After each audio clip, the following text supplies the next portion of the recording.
The Academic Staff Union of Universities, ASUU, has called on the federal government to improve funding for public universities. Hi, welcome to What's Happening. These are our top 10 stories countdown today.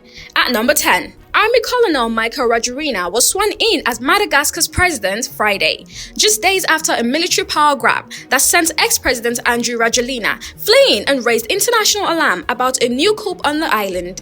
Rajoelina led the captured army unit that mutined and joined anti-government protesters before announcing the military had taken over, after Rajoelina was impeached for desertion of duty on Tuesday. At number 9. Under fire, Manchester United boss Ruben Amorim has acknowledged the support he receives from the club's co-owner, Jim Ratcliffe. Even as pressure mounts around recent performances, the public vote of confidence comes amid growing scrutiny from the media and fans. Punch Online had reported that Amorim has been given 3 years to prove himself at Manchester United after co-owner Jim Ratcliffe insisted he will not make a knee-jerk decision about the under fire manager's future. At number 8, the Nigerian Navy has intercepted a fiber boat carrying about 4,000 liters of suspected automotive gas oil in Lagos waters.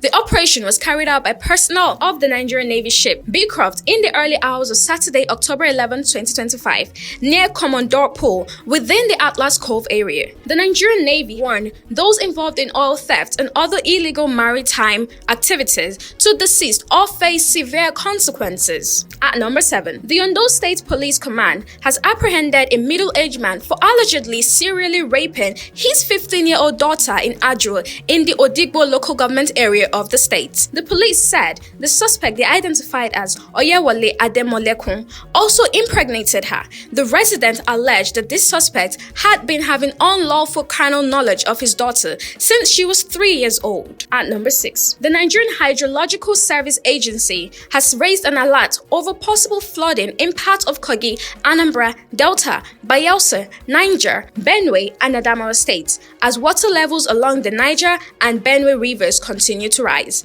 The Director General of NIHSA, Engineer Umar Ibrahim Mohammed, disclosed this during a press conference in Abuja, where he urged residents in flood-prone areas to remain vigilant and consider moving to higher grounds in line with official advisories from local authorities. At number 5, the Senate has said that it will intervene in the industrial disputes between the Academic Staff Union of Universities ASUU and the federal government. It expressed concern over the government's inability to meet ASUU's demands, describing the situation as unacceptable. The chairman of the Senate Committee on Tertiary Institution and TET Fund, Senator Aliyu Danduse, disclosed after a closed-door session with the leadership of ASUU. At number 4, the Kano State governor has filed a lawsuit at the Kano State High Court against former Governor Abdullahi Ganduje, 2 of his sons and several others. The suit seeks to reclaim the state's 20% equity stake in Dala Inland Dry Ports Limited and recover allegedly misappropriated public funds totaling 4.49 billion naira.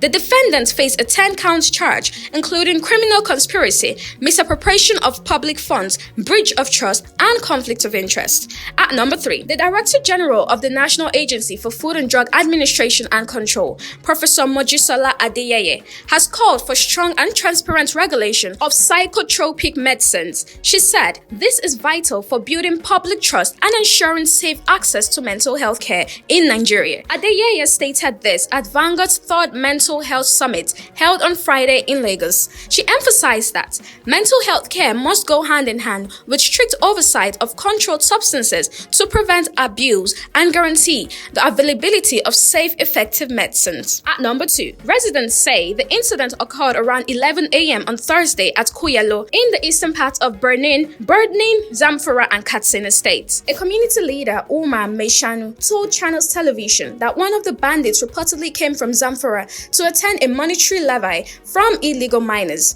and in the process was killed and buried in a shallow grave by the miners. At number 1, the Academic Staff Union of Universities ASUU has called on the federal government to improve funding for public universities. It warned that sustainable investment in education remain the only path to ending strikes and raising the global ranking of Nigerian universities. That's all for today. See you next time on What's Happening.